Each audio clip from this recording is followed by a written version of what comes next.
speak up? Tell them one of those jokes they always fall for? All right, say what you like. Only, no jokes about how you're dying to take a piss. I can't stand those. They're all so stale. Well, what about my other jokes? Go ahead. Just nothing about your bladder, about how it's gonna burst. Not even a really funny one. I suppose so. But don't say anything about the bit. What bit? The bit about how you need to shift your load to take a piss. How about this one? Here I am, transporting such a load. If I get no relief, I may explode! No! Please, please, don't tell them that one. Not unless I'm sick and need to throw up. Well, then what's the point of my being here, carrying all this heavy baggage, if I can't tell the usual porter jokes, you know, the ones Amepsias and Lysias and Phrynippus in their comedies give to the slave that carries the bags. Just don't! Those jokes are all so feeble. When I have to watch a play and hear them, by the time I leave, I've aged at least a year. Alas, for my neck beneath this triply damned yoke, I suffer so much pressure and can't tell my joke. It's an outrage! Sheer insolence that I, Dionysus, son of Wine Jar, have to walk like this, sweating along, so that he can ride at ease, without a care and carrying no load. What? Aren't I carrying the load? How can you be? You're riding on your ass. I'm weighed down. All this stuff. What do you mean by that? What I said carries lots of weight. Isn't the donkey carrying our load? No. No way, not the load I am carrying. How come? How can you be carrying anything at all when somebody else is carrying you? I've no idea, but my shoulder's falling off. All right then. Since you claim that the donkey is useless to you, why not take your turn and carry it? I should have gone away to fight at sea. Then I'd be free. I can tell you straight what you could do with that ass of yours. Oh, get down, you useless idiot! We're there, by the door I'm aiming for. My first stop.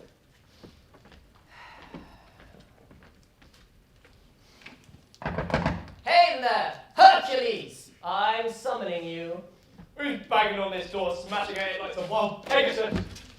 Oh my god. What's this? Hey, my boy. What? Didn't you see? See what? How scared he was of me! Oh, yes, by God, he was scared. You're nuts. Oh, by holy Demeter, I can't stop laughing. I'll try biting my lip. It's no use. I can't stop laughing. Come here, my good man. I need something from you. Oh, I can't help myself. It's just so ridiculous. This lion skin above this green waistcoat. What's going on? The man you carry large clubs go around with leather booties on now. Where on earth do you think you're going? I've done naval service under Cleisthenes. What, that sea battle? Yes, and sunk enemy ships. 12 or 13 of them. Or just the two of you? Yes, by Apollo, we did. And then I woke up. I was on board with Euripides' Andromeda, reading aloud to myself, when suddenly a huge urge seized my heart. You've really no idea. An urge?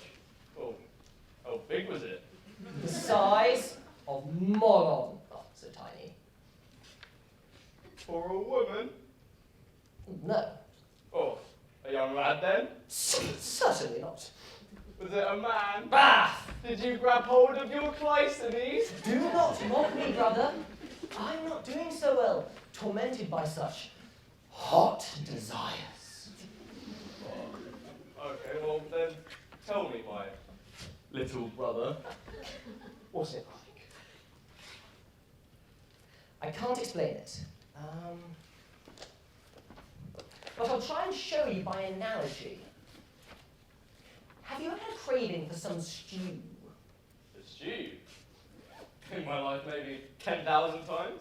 Ah, well, is that explanation clear enough to you? Or shall I try some other way? Well, not about stew. That I understand completely.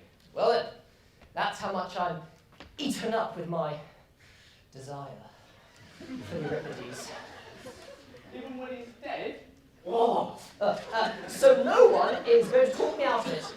I have to find him. Oh, right down in hell. Or even lower, by God, if there's such a place. Well, what's the point? I need a clever poet. There's none around. The ones we've got are all so wretched. What? Isn't Iapon still up there? Oh, he's the only good one left. If he's any good, and I'm not really sure if that's the case. Well, if you have to take a playwright back up with you, well, why not Sophocles? It's way better than Euripides. Not till I get Iapon all by himself. Without his father, Sophocles, so I can test the metal of his poetry. Besides, Euripides was such a rascal, he may try and flee from Hades with me. But Sophocles was nice, easygoing while on Earth and down there too. Well, what about Agathon? Where's he? He's left us, a fine poet lamented by his friends. Well, where's he gone? Off to feast with the saints. And what, Xenocles? Oh, my God, no, he dropped dead. Well, then, Pythagoras. What about me? In pain all this time, my shoulders sore as hell. Well, surely you've other artsy-fartsy types. Thousands of tragic poets, all way more wordy than Euripides. No. All chatterboxes, twittering swallows in a musical. Disgraces to the artist's craft. Once they get a chance to stage their plays to crap all over tragedy, they disappear. If you look, you wouldn't find one playwright, someone creative who could well declaim a worthy sentiment. That word there, what? Creative? Creative. Creative. Creative. What's it mean? Someone poetical enough to give utterance to something grand. Something like, the sky, Zeus's pied de terre, the foot of time, or this. What a mind that will not swear on sacred offerings. What a perjured tongue that's false, with no sense of its perfidy. And you like that stuff? Like it, I'm crazy about it. I swear, it's all bullshit. And you know it. Anna, you don't get to lecture me on this. Not about theatre, you're not the expert here. I still say it's total rubbish. What about me? Well, that's the reason why I've come here and dressed like you. So that you can fill me in case I need to know about this place. Who greeted you down there? Who you met that time you went down after Cerberus? Tell me about the harbours, the resting places, the bakeries, the brothels, the water fountains, the cities, the highways, all the detours, the local customs, and the fine hotels and infused bugs. Still no word of me. Oh, you valiant heart. Are you man enough to venture down below? Ah, forget my courage. Show me the highway, the shortest one there is, that leads directly down to Hades. Don't prattle on about my courage, you'll say it's way too hot or too cold for me. Okay then, what shall I mention first? Which one? Let's see. You could try a stolen rope. Stop it right there. That would give me a choking feeling. Well, there is a direct route, well travelled too actually, with pestle and mortar. Do you mean hemlock? That's it, yeah. Too cold. Straight away the shins get frozen solid. Okay, so you want me to tell you how to get there fast? Yes, by the way, I'm not one to take a hike. Well, how about a stroll? To Keramikos. Okay, what then? Climb up the tower there, right to the very top. And then what? Or take a look at the torch race, just starting out. When all the spectators yell, and they're off! And then off you go. Whoa. Off? Where to? Well, down.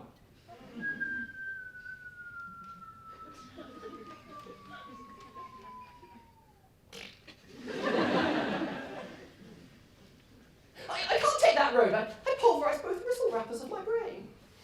Well, what's left? The road you used. Oh no, an enormous journey. At the very start, you come to a vast lake. Immense and bottomless. How do I get across? An ancient sailor takes you for a fee. In a tiny boat. Minuscule. It's 2 wobbles. Oh, tools! It's amazing what tools can buy anywhere. How come it's here in Hades too? Theseus, he started it. But once past the lake, you'll find snakes, thousands of them, and horrific monsters too. Don't keep trying to scare me. It won't work. There's no way you can get me to turn back. And then a huge sewer, always full of liquid turds. And lying in it, anyone who harmed a guest, or screwed a lad and took back the cash, or harmed his mother, or punched his father's jaw, or swore a false oath, or else had copied out his speech of Mortimer's. By God, well, with them in the ship should be anyone who learned a war dance by Cineas. Well then, the breath of flutes will sound all around you, and you'll see the finest light, just like in Athens, and myrtle groves, and happy men and women gathered to celebrate and clap their hands. Oh, and who are they?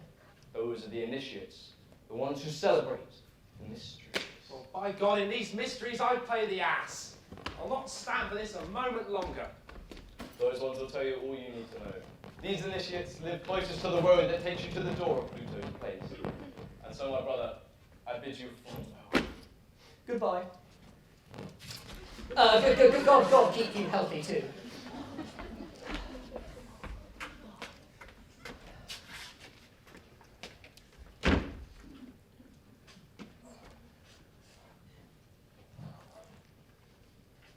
You there, take up the baggage once again. Before I put it down. Yes, and hurry up. Oh.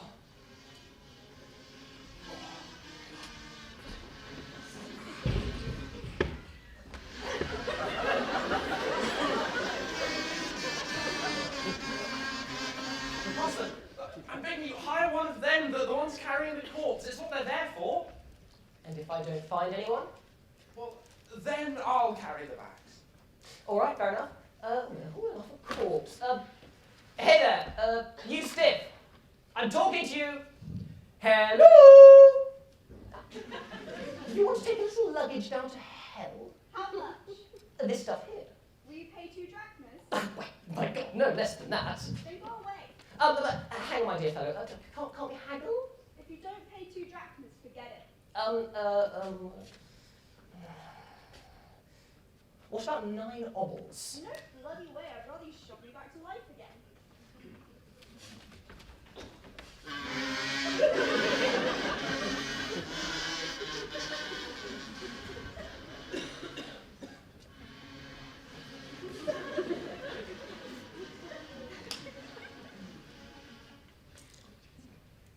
What a pompous bore! To hell with her.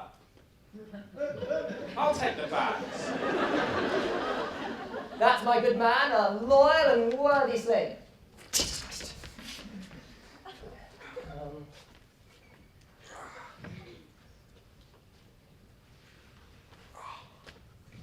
Come on. Right, let's get that boat. Ahoy there! Come alongside. What's this? By God, this is the lake that Hercules mentioned. I see the boat. Oh, yes. By thanks to Poseidon. This must be Charon. Ahoy there, Charon! Greetings, Charon! Charon!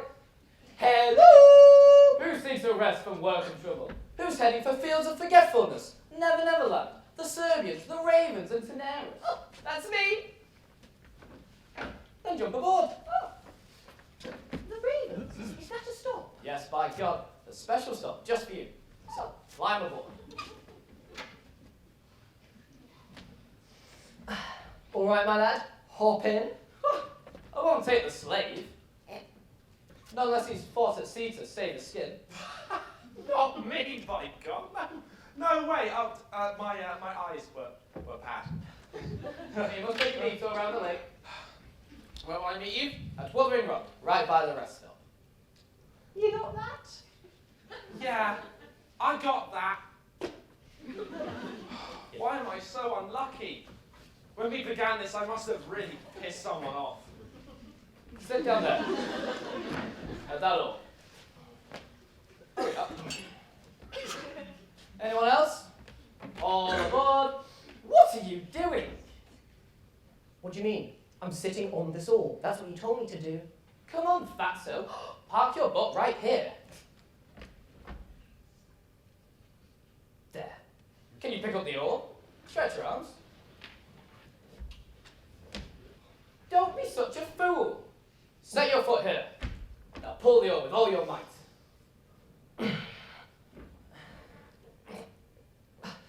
Oh, well, how can I? I'm no sailor. I've had no practice. And besides, I'm not from Salamis. How am I supposed to know how to row a boat? It's not hard. You'll hear lovely melodies once you make the effort. Songs? Whose songs? Why, the amazing chorus of the Swan Frogs. All right then, get the tempo going. Yo ho, heave ho. Yo ho, heave ho. Yo ho.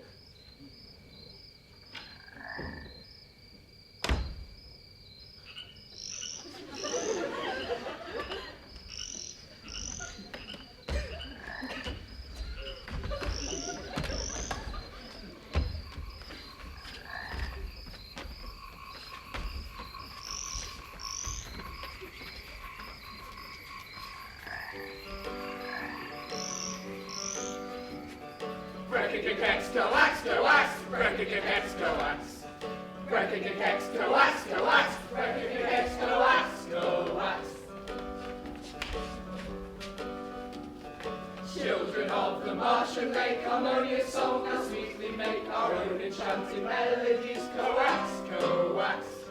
The songs we sang for nice and Lord for Dionysus and Circus. And in my hand the feast of chance, as people in their drunken glee are thrown into our sanctuary. So coax, coax, coax. Well, I'm starting to get a pain in the arse with all of this coax, coax. Coax, coax. Not that you give a damn about it. Piss off and take that coax, coax with you. Nothing but coax, coax. Yes, and for us that's finding meddling fools so asinine, but love still by the music's coax, coax. And on his melodious pipes Apollo with his lyre on earth, for in the marshy waters here they love us here, and what we sing we grow the reeds that bridge the string. Cranking and hex, coax, coax, cranking and hex, coax. Well, I'm getting blisters and a sweaty bum. Next time I bend down, it's gonna sneeze. Cranking and hex, coax, coax. Stop it, you music lover, try! Cranking and hex, coax, coax, cranking and hex, coax. Cranking and hex, coax, coax. Coax, coax. We'll sing on more than more if we ever hopped on the shore. As running gaze the weeds and rush, coax, coax. For as from Zeus's reign we flee to sing our very harmonies at the bottom of the Martian Sea, and hear our power if you please, our bubbles flashing melody. Well, Replica Cakes coax. I'm catching your disease! If that's the case, you'll never please. That's hard on us. But worse for me. Coax, coax, coax. I may grow up here as I row. Coax, coax. Go on, keep croaking, I don't care. We'll croak until our throats wear out. We'll croak all day to round the boat. Replica Cakes coax, coax. Replica Cakes coax. You never beat me in this play. And you've no chance to win, you'll make no match with us, no match with us, no match with us, no match with us, no match with us, no match with us. Coax, coax. You don't know about doing me. No, if I must, I'll yell all day. Coaxing you out of my way. Replica Cakes coax, coax.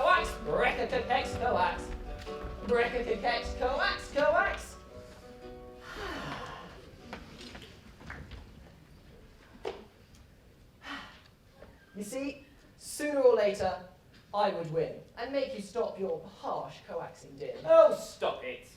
Get out. Pay your fare.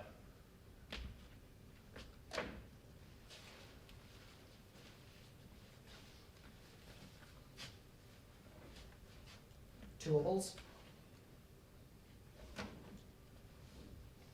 Have you got change for a drachma?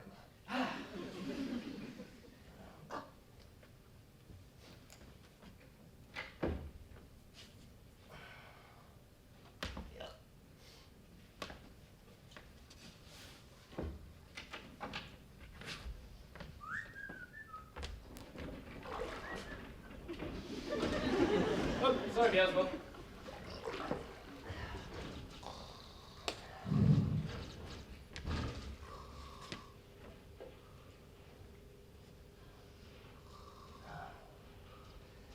Xanthius! Hey, Xanthius! Here, Master. Come here.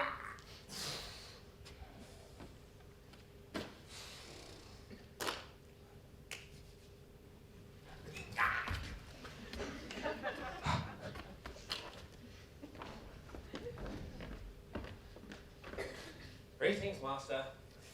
All right, what have we got? Nothing but filthy muck, mud, and darkness. Did you see any men who beat their fathers, or perjurers, the ones you mentioned? You mean you don't? Oh, by Poseidon. Oh, yes, I do. Now I see them. Oh. All right. What do we do next? Well, I think we should get out of here. This is the place where Hercules mentioned wild beasts prowl. Ah, to hell with him. He was talking big to make me scared. He saw I was a fighter, and he's jealous. No one's more full of it than Hercules. But I'm eager now for some adventure, some exploit worthy of this expedition. Of course you are. Wait, what's that? I hear a noise.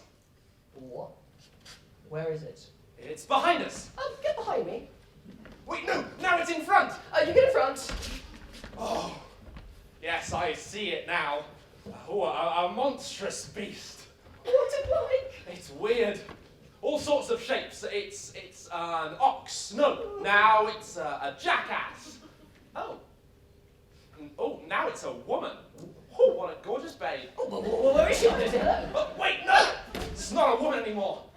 She's a bitch. It's a Medusa! Her whole face is on fire. Her, Legs? yeah, is one of them made of bronze? Oh, yes, by Poseidon it is. And the other's made of cow shit. That's no lie. Oh, well, where can I run? Oh, holy man, save me! So we can drink together? We're screwed. Oh, Lord Hercules. Ah! I'm begging you, my man. Don't call me that. Don't say that name. Then Dionysus. It's worse than Hercules. Shoe monster. Yeah, get out of it. What's going on? It's okay, Master. The danger's past. Now, like Angelicus, we can say, after the storm, I see the seas are calm. Medusa's left. You swear? Yes, I swear. Swear again. Yes, by Zeus, I swear it. Swear it to me again one more time. Oh, yes, I swear it, yes. Oh, yeah. That was a close shave. Looking at her, almost made me puke. You were so scared you stained your pants. Oh, whoa! Why do such ills afflict me so? Which god shall I accuse of thus destroying me? Oh, how about Zeus's airy pied-à-terre, or the foot of time?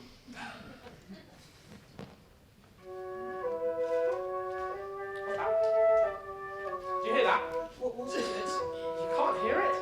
What? A tune, a song played on the flute. I do hear it. Ben sent torches came wafting over me. Torches of mystery. Shh. Let's crouch over here. And watch. Shut up. Just listen.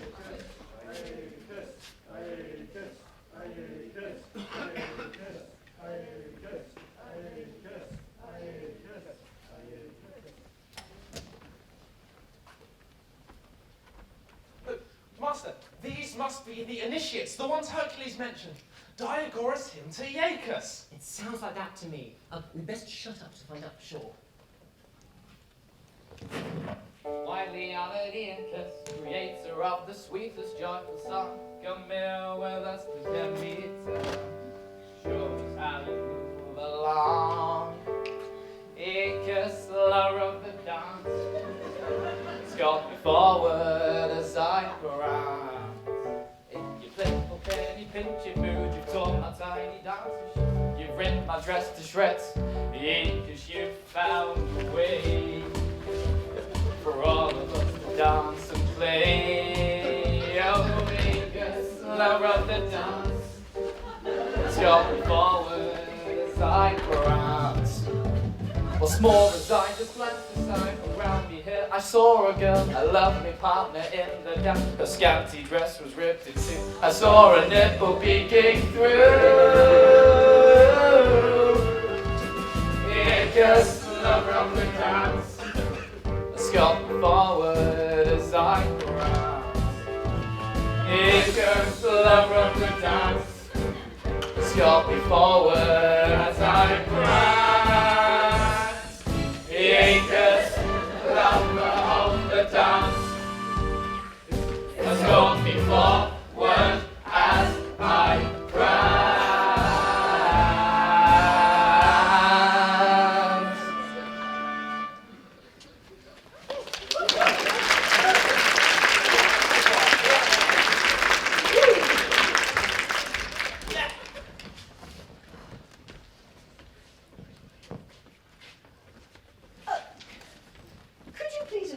Two of us where Pluto lives when he's at home down here. We're strangers in these parts. We've just arrived. No need to travel very far from here, so don't ask me again. You're there, right at this very door. Right. Come on, bring the bags. What's with this? Same old storyline with Corinth, son of Zeus, and all this baggage. Keep up the dancing along the round path to the Far-bearing Grove. Let's play with those who join this festival, the one our goddess so adores. I'll go join the women, the girls, the one who turns to goddess all night long, the one who bears a sacred light. Let's move forward into flowery meadows, the rose-filled fields, and worship there, the way we always do, with song and dance, where the blessed fates assemble too. For we're the only ones to whom the sun and daylight show such joy. The ones initiated in ritual ways, who practice holy reverence to foreigners and private men.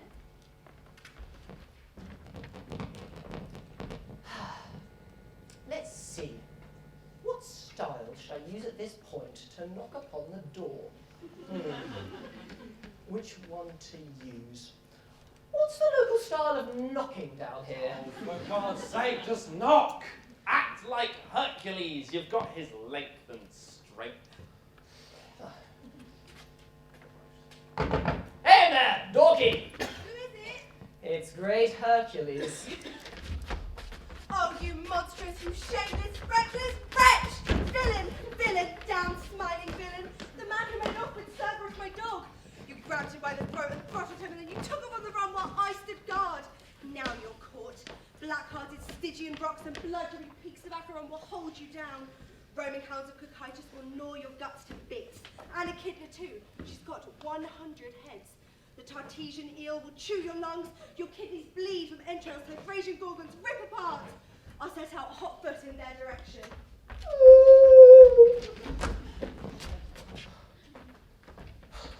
Oh, what have you done? I've made an offering. Call the god. Get up before some stranger spots you. Oh. Oh, I'm going to faint. Bring me a sponge. Set it on my heart. Here's a sponge. Do it yourself. No, where are you putting that sponge? You keep your heart there. It was scared. It ran off to my lower bowel. Oh, we're all mortals and gods. No one's more cowardly than you. Me? How can I be? Another man would not have done as I did. Oh, yeah? What would he have done? Well, a coward would have lain there and stunk up the place. But I stood up. What's more, I wiped myself. Oh, by Poseidon. A valiant act. By Zeus, I think it was. Weren't you scared shitless by his angry words? By all those threats? No, not me. Not me. No, I wasn't. Not All right then. Since you're so brave, so valiant, Uh-huh. you can be me. Take off that luggage. If you've got the guts, I'll trade places with you. I'll carry the bags. Can't say no to that. Here, give me the lion skin. Now, gaze upon the Xanthian Hercules. See if I turn coward and act like you. No, by God, you'll well deserve a whipping. I'll take up the bags. Have you come back, my dearest Hercules? Please come in. Once the goddess had you come, she had us making bread loaves straight away. Boiling pea soup, 2 or 3 cauldrons full, roasting an entire ox, baking honey cakes and cookies, so please come in. That's really sweet of you, but I won't let you get away. But follow no. She's stewing bird meat, toasting fresh desserts, mixing sweetest wine, so please come in. that's really nice of you, but You really can't I'm... be serious. I won't let you get away. There's a lovely flute girl in there just for you, and 2 or 3 dancing girls. Oh, what? Wait, dancing girls? Yeah, and in full bloom, freshly plucked. So come on in right now. The cook's ready to prepare the fish, and the table's being brought in. No. You go on ahead and tell those dancing girls I'm coming. And you, slave, bring the bags. Hang on a minute. All this pretense, you can't be taking it so seriously. The fact I dressed you up as Hercules, that was just fun. Don't play the fool with me. Pick up the bags again and follow me in. Oh, wait, no. You're not intending to take back from me what you gave in person. Oh, you bet I am. Give me that lion skin. No. I demand a witness. I entrust my lawsuit to the gods. What gods? To think that you, a slave, and a mortal too, could play Hercules, Alcmene's son. Oh, so arrogant and stupid. Right, fine. Take stupid lion skin back. Someday the gods will make you near me. There's a man with brains, with keen intelligence, one who's sailed around and always rolls himself round to the right side of the ship. He's not one to stand transfixed like some image made of paint or frozen solid like a stone. To move from where one stands to places much more comfortable, that indicates a clever man, a born Theramines. Now that would be really funny. To see Xanthias, my slave, lying at ease, enjoying bed linens from Mylesia, as he smooches with some dancing girl. He asks me for a pot to have a piss. But I, looking at him straight, grab him hard, right by his cucumber. Oh. But then he'd see me, and being a rascal, sock me on the jaw. He'd knock my front teeth out for sure.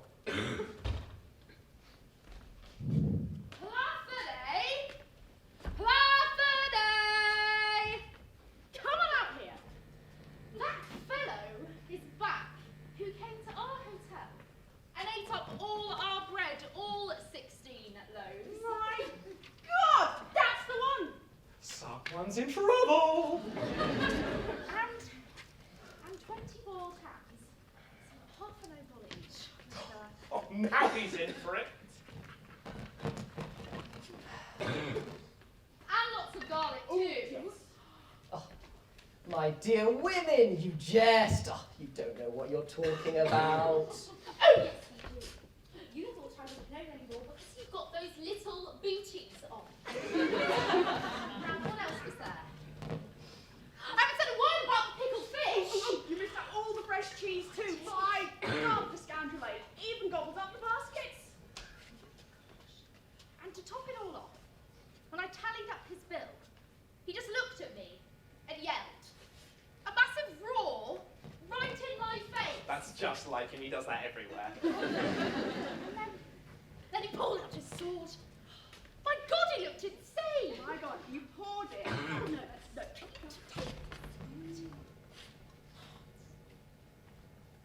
Go call my patron here. We've got to do something about this. You are wretched, greedy swine. I'm so happy to smash your molars out with a rock. Those teeth that gobbled up my stuff.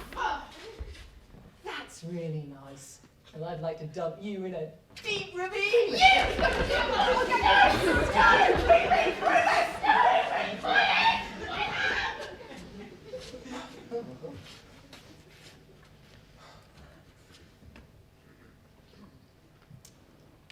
Now, may I die the nastiest death, my dear Xanthias, if I've not always been fond of you. Be quiet. I know what you're going to ask. I'm Hercules again. I won't do it. Oh, dear little Xanthias, don't say such things. How? How could I be Hercules? Am I not immortal? And a slave as well? I know you're angry, and you've a right to be. But even if you hit me, I won't criticize. But if I should ever in the future take anything from you, let me be chopped down, root and branch. Let me die in the worst way possible. Me, my wife, my children, and Archidemus too, the man who's got such clammy eyes.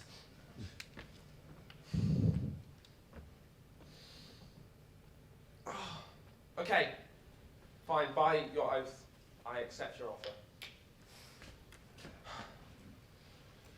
You take the bag, I'll take up the lion's skin once more.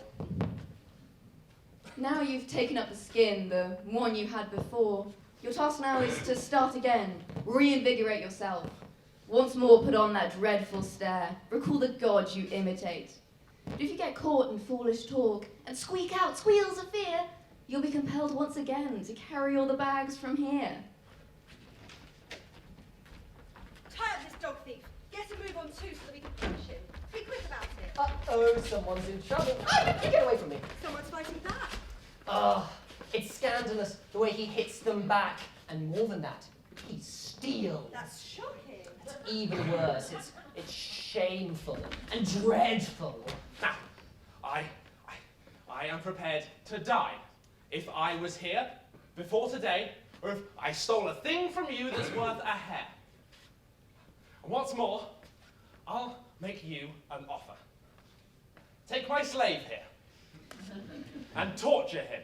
If he says I've done wrong, then by all means take me out and kill me. How should I torture him? Oh, all the ways there are. Tie him to a ladder, stretch him on the rack, flog him with nails and strip off his skin, or fill his nose with vinegar, or load bricks on him. Just don't whip him with onions or with a leek. That was fair. So, if I beat the slave and cripple him, I'll pay for the damages. Not to me, you won't. Just take him off and torture him. No, I'll torture him right here so that he'll confess before your very eyes. Put down that load and hurry up. Don't give me any lies. I here proclaim that no one should torture me. I'm an immortal god. If you do so, you'll have yourself to blame. What are you saying? I'm saying I'm Dionysus, an immortal, a son of Zeus. This man here's a slave! You hear that? I hear what he claims to be. All the more reason for flogging him. If he's a god, he won't feel a thing. You're right. And since you also claim that you're a god, you should take as many blows as me. Yep, that seems fair. Fine suggestion. And then, whichever one of us you see crying out in pain or screaming as he's whipped, you'll know that he's not the god. You're a fine gentleman. That's obvious. You stand for justice. All right.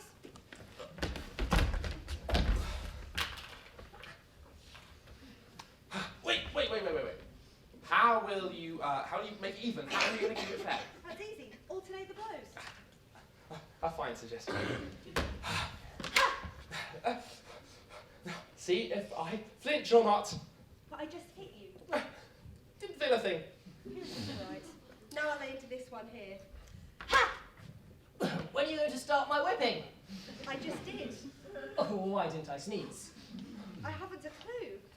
Back to this one again. Get on with it. What was that sound about? Did that blow hurt?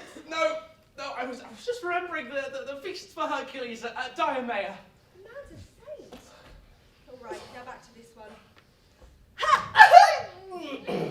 What was that cry? Why are your eyes full of tears? I smell onions. You didn't feel a thing. No, nothing. Nothing that bothered me anyway. All right, back to this one here.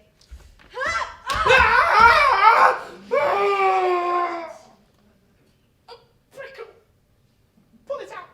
What's going on? Right, now it's this one's turn.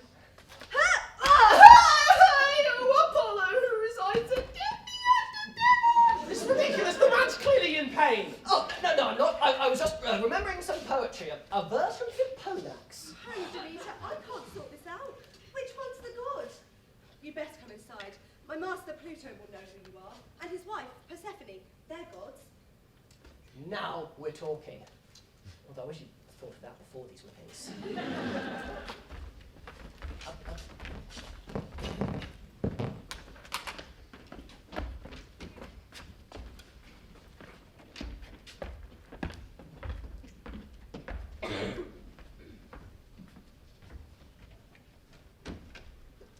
You muses, enter now our sacred dance. Enjoy our songs and gaze upon the massive crowds as we entrance thousands of clever thinkers in their seats, in love with honor more than Cleophon, on whose snarling lips a Thracian swallow sits. Making an awful din on that foreign leaf, she squawks her nightingale's lament of grief, for he'll be sentenced soon, sent to die. Although the jury's votes create a tie. It's just and proper in this city. Our sacred chorus give advice and teach, so at first it seems appropriate to free citizens from inequalities, make their dreams more in their reach, to ease their fears so if a man slips up thanks to the wrestling tricks of Phrynicus. I say we should allow the ones who fall to state their case, reform their evil ways. At least before they count their days. Fine, that's bring dishonor to our city. It would bring benefits, not gifts. It's scandalous that those who fought at sea should instantly become pertains. Not a slave but a master instead, you see. I won't deny it's worked out well. In fact, I praise it, your intention. It's the only well-intentioned thing you did, and as well as this stands to reason. You should forget the simple of fortune to those who thought so much besides you, because just like your fathers, your ethnic kinsmen, that's what they keep requesting. And not for many, but for the few. The wisest of all men should drop your anger and cast it aside, make all who fight alongside a citizen, a symbol of your shared pride. The city, which often seems to be, treats our best and worthiest citizens the way it does our own money. Silver coins, I knew gold ones as well. It was not fake, not cast in a well. These coins appear to be the finest coins of all. The only ones that put proper stamps on the pillars among the wall. Everywhere among barbarians and Greeks, they stood the finest, our rhyming weak, but these do not use, not even in songs. Instead we have our debased coins of bronze, poorly struck some days ago, the altering signs of right and wrong. Now you sing. It's time to change your ways. Use worthy people once again. If you're successful, you'll merit praise. And if you fare well, you'll be a fine match from the tree from where you'll sway. At any rate, should you slip up, that's what the wise will say.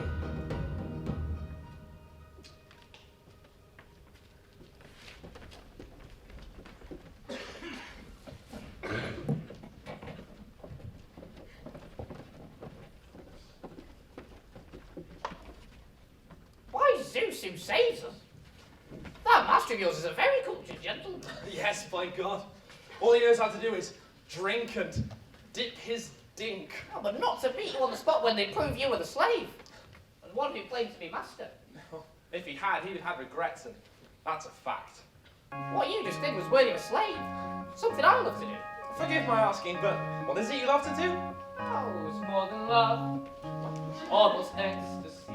When I curse my master when he can't hear me. What about really bitching when you've received a total thrashing? Yes, I like to do that too. Me too. Really? I do. What about sticking your nose in everything? My God, there is nothing finer. I spread the gossip out way away from my house, 'cause I'm the resident servant whiner. Every time I do it, I piss myself. But if so, Apollo, give me your hand. Okay. Let me kiss you, and you kiss me. Before returning to our land. How did, I thought we were just talking about our masters. It's nothing personal. I just... Master Glare. Almost permanently, he likes to beat the others while he's looking straight at me. Does yours yell? Oh yes, mercilessly. But it doesn't really bother me, 'cause personally, it's these Moments where I truly deserve it, being able to bitch and disperse it. if only we could return it. Better if we didn't have to rehearse it. But it's these Moments that make it all worth it. When you get given a shiner, the thrill and the rush, that feeling so lush. being the resident servant whiner. When you get me all over town, for every one-liner, we'll never see light again. We'll be in the lion's den, 'cause we're the resident servant whiners. Every time I do it, I piss myself. My dear Apollo, give me your hand.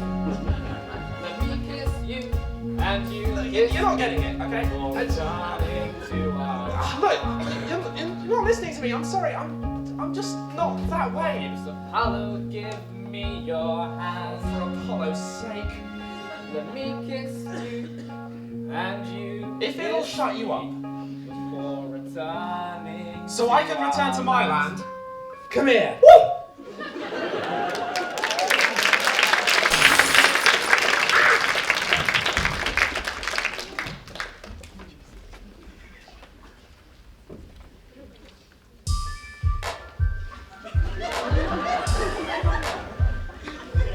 Now the loud roaring hero fills on full his fury that valiant vehemence which surges up within when he confronts his rival. Poetic after wit, dropping smooth talking touches like a ball before the cop. His frenzied passions leading to make those eyeballs roll.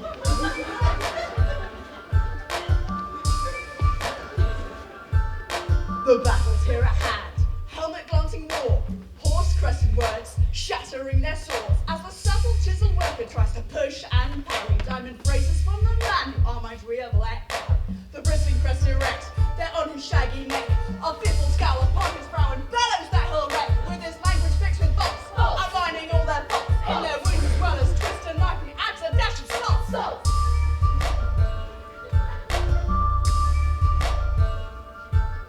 The other man, the one who works his mouth, who tortures every word, the great speaker of the South, unrolling his full tongue and shaking every string, dissecting power sables with again and again, and spitting hands, spitting fences if he wasn't even that through the large labor of the performer's life. Let's take a look at Judas now and see what kind of web he spun.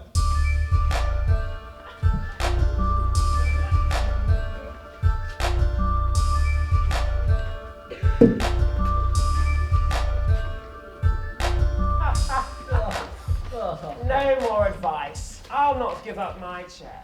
I say I'm better at poetic skill. Why are you silent, Aeschylus? You hear the claim he's made. Nah, his high and mighty pose. He does this at the start of every play. Some hocus pocus for his tragedy.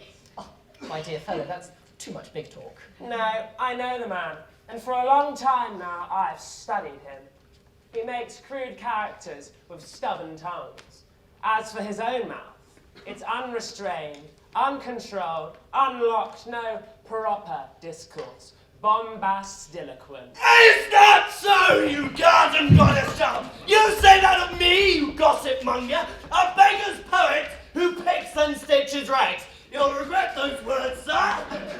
Hold on a moment, Aeschylus. Don't fire up your heart so angrily with such ill will.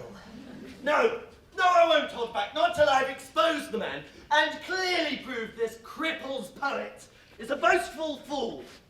Hey, boys, bring out a sheep, a black one too. It looks as if a storm's about to break. Collecting all those monarchies from Crete, importing impure marriage into art. Oh, hold on there, much honoured Aeschylus. And you there, my poor Euripides.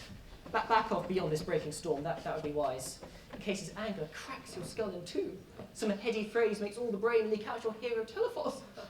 And you there, Aeschylus, don't get so angry. Test him, but calmly, and then be tested too.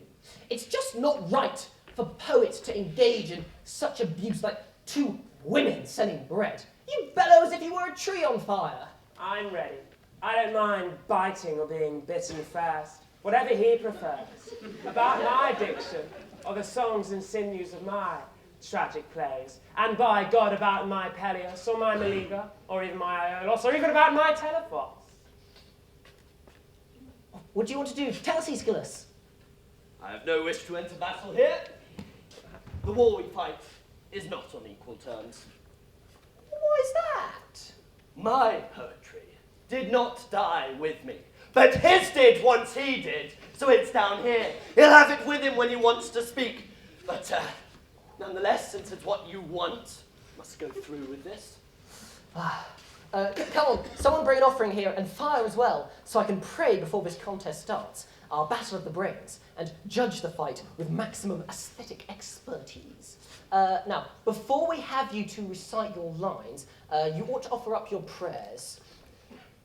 O Demeter, who nourishes my mind, make me worthy to be there in your mysteries. This guy. Pluto, drop me a fat beat.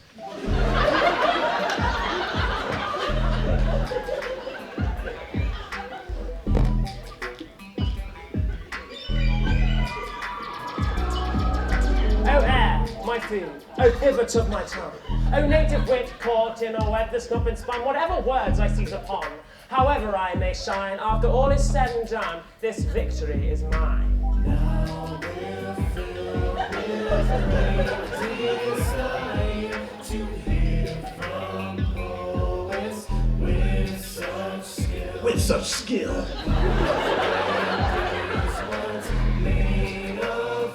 Made of fire. As easy as paper is to quill. Their tongues are wild, no lack of boldness in their mood, nor their intellect asleep or eclipsed by a moon. Look as though we're gonna see one man say something quite urbane. The other man seizes grab and battle him at his own game. Then they attack and knife in each other's back, scattering worlds all around the place, restless on a mat. You must speak at full speed, but see you talk this way, with elegance, no metaphors, and nothing someone else might say.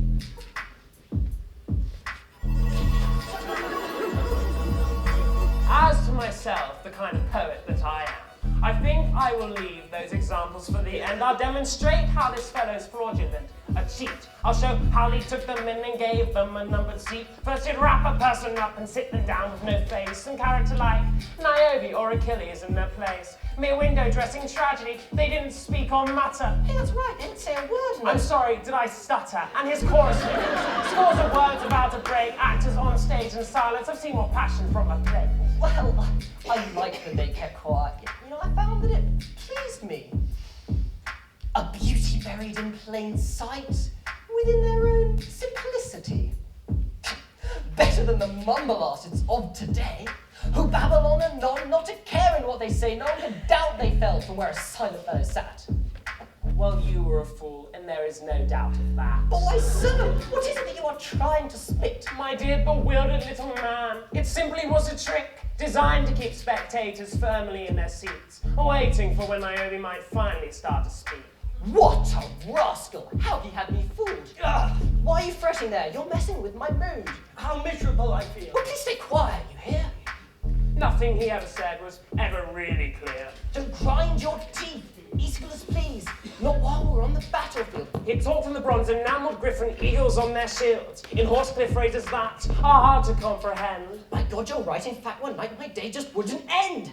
As I lay awake, staring at my clock, I was worried what kind of bird was called the tawny, clear-voiced horsecock. You idiot! What's a symbol painted on the ships? I thought it was a rix. As if that just came from his own lips, and did you have to work a rooster in to give the tragedy some weight? You godforsaken wretch, what sort of plays did you create? None like you! No horsecock monsters of the sea, the sort they paint, exaggerate on huge Persian tapestries. When I first took this art of plays from your grasp, was when with bombast to the gills, full of fustian stuff. At first I made it slim, reduced its weight, I made it thin, with walks and talks of laxatives that pushed the genre to the brim. A potion drawn from bookish chat, I showed how the mighty fare. And somewhere in that great applause you squeezed in Cephisson as well. I wasn't fool enough to put in merely stuff by chance. The first appearing character would send the audience in a trance. In my absence in his voice, he'd give the backstory a nod. Which was better than your own, a play with you and oh my God. After those opening words, I never set anything superfluous in the play. No, for me, the woman spoke. And hey, so did the slave. The master, the maiden, the old woman, even you! Well, shouldn't you be killed for doing so too? By Apollo, no. I was doing my work the democratic way. Oh, my dear fellow, that's not the best line to say. It's not good, especially not for you. I taught these people here to speak their minds. Oh, I'd say so too. And before doing that, I wish you'd split apart, right down the middle. Thank you. Introducing subtle rules for words. For verses nicely trimmed. I taught them to speak, to see, to understand, to love new twists and double dealings, to suspect the worst, to be too smart in everything. I agree. And I brought in domestic issues too. Useful matters of things we understand, things the people here can relate to. They know their stuff, so they could test my art. I didn't boast or lose my common sense or fall apart, nor did I scare them all with characters like Sickness and Memnon, who walk around with bells attached. No, look at our disciples, his and mine. You know them all quite well. His are Magnitos and rough Formisios, great long-bearded lance and trumpet men, flesh rippers with the pine. Whereas for me, there's neat Pheremenes and Cleitophon, who we all love. Pheremenes.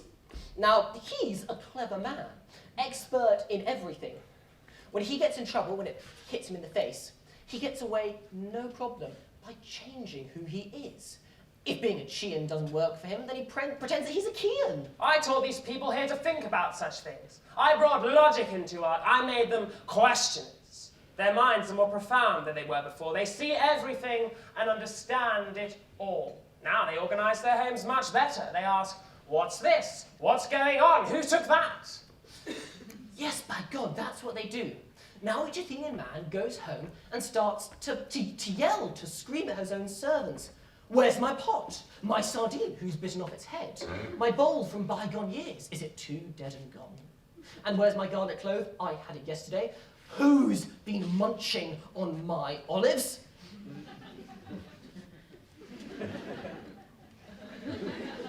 Before this, they just sit and gape there stupidly like little mummy's boys or silly sweet-toothed fools. You see this, radiant Achilles? Come now, what can you say to him? Don't let your anger take control and carry you out beyond the track. He's charged you with some dreadful things, but now, you noble gentlemen, respond to him, but not with wrath. Haul in your sails, accept the tips, and then, bit by bit, bring in your ship. Keep watching for an easy wind. You may just get a gentle breeze. Now you, who were first among the Greeks to raise up the solemn tower of spoken word, adorning it with tragic gibberish, be strong and spout forth eloquence. This trial enrages me. It pains my spleen to have to answer to such a man. But still, to stop your claim that I'm incompetent, answer this for me. Why should anyone admire the man who is a poet? For cleverness and good advice and because we help improve the lives of the men who live within our cities. Well, that's something you didn't do then. Instead, transforming fine and decent men into scoundrels. What would you then say you deserved by way of punishment? Well, death. But don't ask him. Consider first the nature of my men. Were they not nobly born and 6 feet tall back then? There were no runaways, no layabouts, no scoundrels like with him, no ne'er-do-wells, no unpleasant spells, no smelly spears and javelins, white-crested helmets, coronets, and finely plated greaves, with passions wrapped in ox-hide folds woven into their sleeves. This is getting bad. His helmet making wears me down. What exactly did you do to make these men almost the crown? Aeschylus, speak out. Forget your pride and stubbornness. Simple, I wrote play to the brim full of the war god Ares. Which one was that? My 7 against Thebes. Every man fell in love with war. But your story was conjured up of dreams. You did something bad there with the Thebans. You made them more courageous in the war. For that you should be spanked. None of you answered the leader's call. I was pleased when you cried out and sorrowful lament, O child of Dennis who is dead, and then the chorus clapped and went. Their hands are red, they all yelled out a pathetic boo-hoo. Poets need to work on this. That I'll say is true. Look back, we used from the start. The noble race of poets, Orpheus, full of heart, he taught us rituals and not to kill, and muse out cures for sickness still. As for divine Homer, where's his deserved fame? Merely for his works of war, the knowledge we have gained? Like Patroclus and Teucer, people can't match their ground. With them when they heard that famous trumpet sound, but I never made a single whore like those Phaedra doves. No one's ever known me who knows about the way a woman loves. No, by God, there's nothing there of the lovely Aphrodite. Well, when she sat on you, she really squashed you, poet mine. She sure did, by God. We were at the wives of other men. You just suffer with your own. I'll not hear of it again. You helped persuade the noble wives of well-born men to drink down gallons of hemlock, ashamed of those like your Bellerophon. My Phaedra story, did I make that up? No, it was there, but it's a poet's duty to conceal disgrace, not put it up on parade front and center and instruct men in it. Just as small children have teachers helping them, so do young men have the poets. So it's our solemn duty to say useful things. You spout on Lycabettus and topics like Parnassus. Are those your useful things? We need to use the language that people use. You pestering demon, don't you see that noble thoughts and fine ideas perforce produce a language of commensurate size? Besides, it's only fitting for the demigods to speak in loftier terms than us, just as they wear much finer robes than we do. But you besmirched what I displayed with such nobility. What did I do?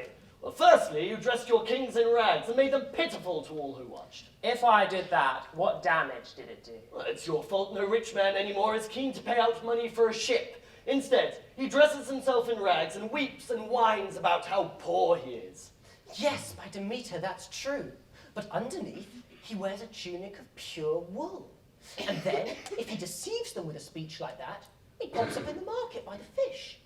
And then, you taught them to babble on with ignorant gossip, so that the wrestling schools stood empty, and the buttocks of our young, who chattered all the time, were quite worn out. And then, you persuaded the crew of the Paralos to argue against their officers. In my day, they were ignorant of this. All they knew how to do was ask for food and cry out, yo-ho. By Apollo, that's right. And how to fart straight in the faces of the rowers there, or shit on sailors down below, their messmates. On shore, they'd rob someone.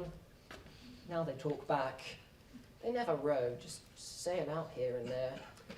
What crimes is he not guilty of? Did he not put up on display pimps and women giving birth in holy shrines and having sex with their own brothers and then claim that living is no life? So because of him, our city is crammed with bureaucratic types and stupid democratic apes who always cheat our people. Nobody carries on the torch anymore. Nobody's trained in that these days. No, by God, they're not.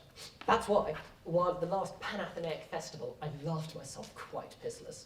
A slow, pallid porky runner went on by, head drooping low, far behind the rest. In that race, he wasn't very good. Well then, the folks at Carmichael's gate began to whack him in the gut, to hit his ribs and sides and butt. While their hands were slapping him, he let rip a tremendous fart, which killed the torch, and then on he ran. The event is huge, the strife intense. It's hard to choose when one man presses hard, the other wheels around and launches the attack once more. So you two, don't stay inactive where you sit, for wit knows many varied ways to strike. So no matter what you're fighting for, speak up, set to, bring up your works, the old and new.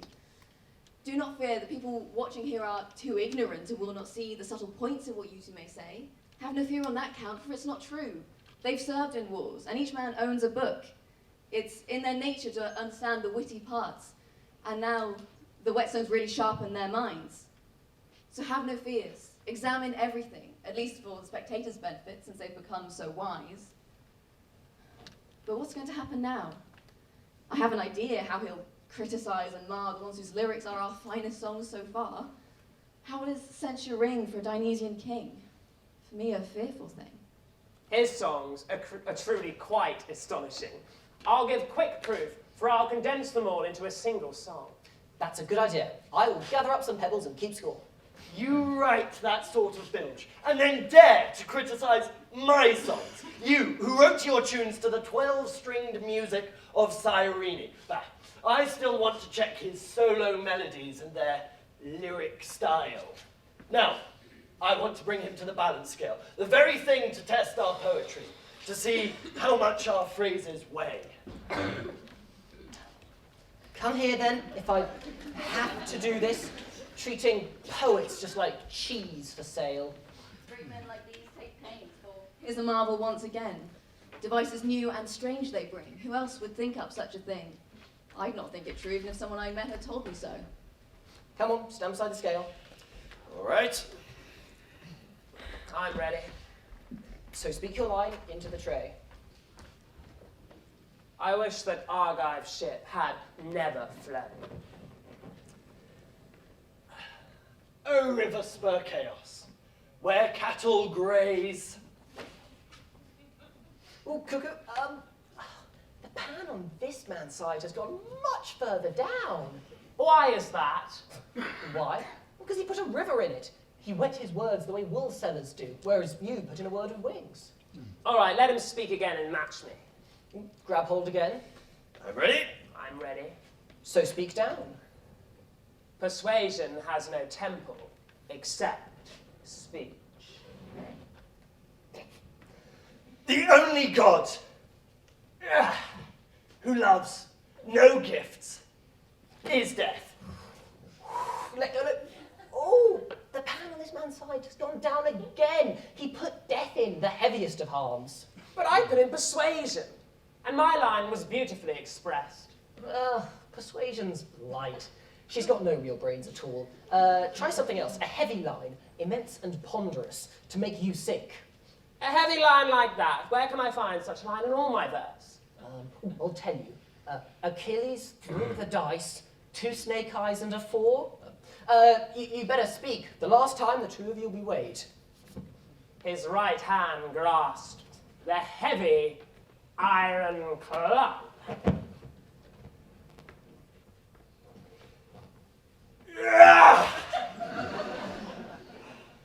Chariot, piled on chariot.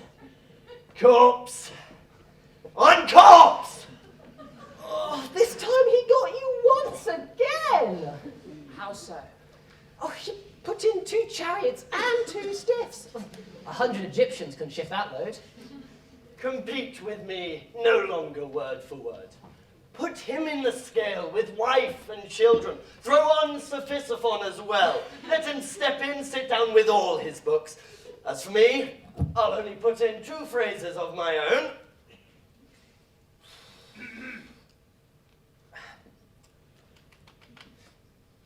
These men are friends of mine. I don't want to judge both of them. I don't want to be at war with either man. One I think is really clever, and the other I enjoy. Will you fail to get the thing you came for? What if I chose the other man? Pick one, whichever one you wish, so you do not leave and make your trip in vain. May gods bless you. Look, how's this? I came here for a poet. What for? Well, so I might save our city and let it keep its choruses. Therefore, whichever one of you will give our state the best advice, well, that's the man I'll take back up with me. Therefore, each one of you speak up. Tell me of Alcibiades. This issue splits our city. What's your view on him? The people there, what do they think of him? What do they think? The city yearns for him, but hates him too. Yet wants him back. But you two, tell me this. What's your sense of him? Well, I hate a man who helps his native land by seeming slow, but will quickly inflict injuries which profit him, but give our city nothing. By Poseidon, that's well said. And now, Aeschylus, what's your view on this? Well, the best thing to do is not to rear a lion cub within the city. But if that's what the citizens have done, then we must adjust ourselves to fit its ways. By Zeus the Saviour, this decision's hard. All right, each one of you speak up once again. Tell me of our state. How can we save her? Use Cineas as clear Critus' wings, then winds would lift them over the flat sea. I mean, a really funny sight, but what does it mean? In a sea fight, they'd take home some vinegar and dump the bottles in the opponent's eyes. But let me speak, I know the answer. All right, say on. When things bereft of trust are trusted, and those who have no faith act faithfully. I'm sorry. I don't get what you're saying. Can you try something else? Speak out, more matter, less art. If we removed our trust from the politicians on whom we now rely, and instead got in the ones we don't use now, we could be saved. It's clear, we're not doing well with what we're doing now. If we reversed our course, we might be saved. Well put, O Palamedes. Oh, you clever man. Did you come up with this idea yourself? Or is it from Cephisophon? It's mine alone. That bit about the jars of vinegar, though, Cephisophon said. Now, Aeschylus, what do you think?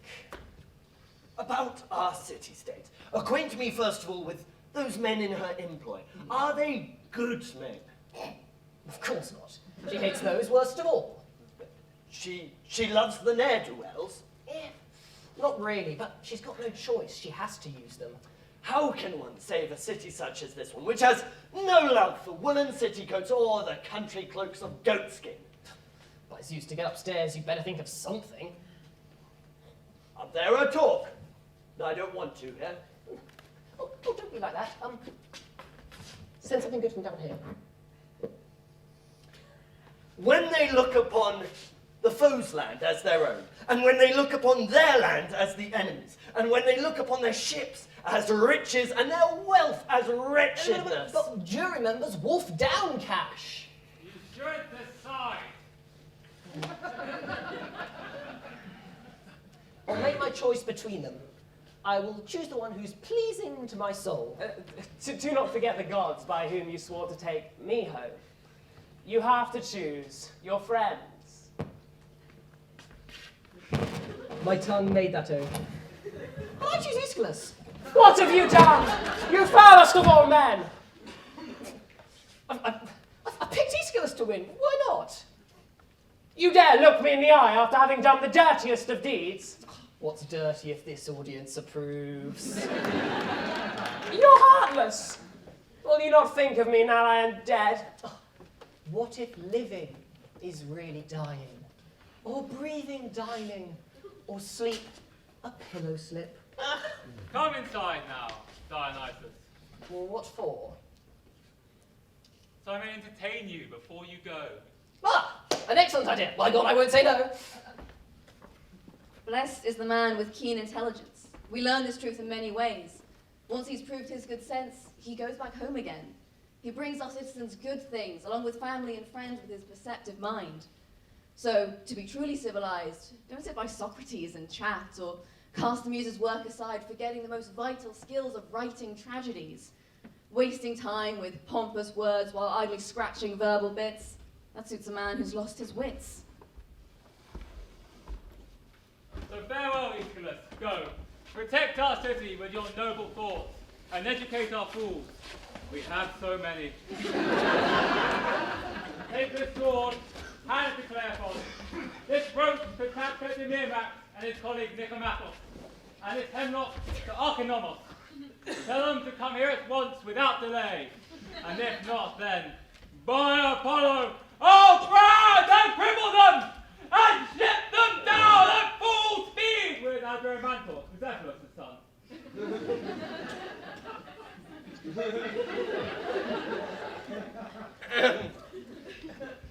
Yes, that I'll do.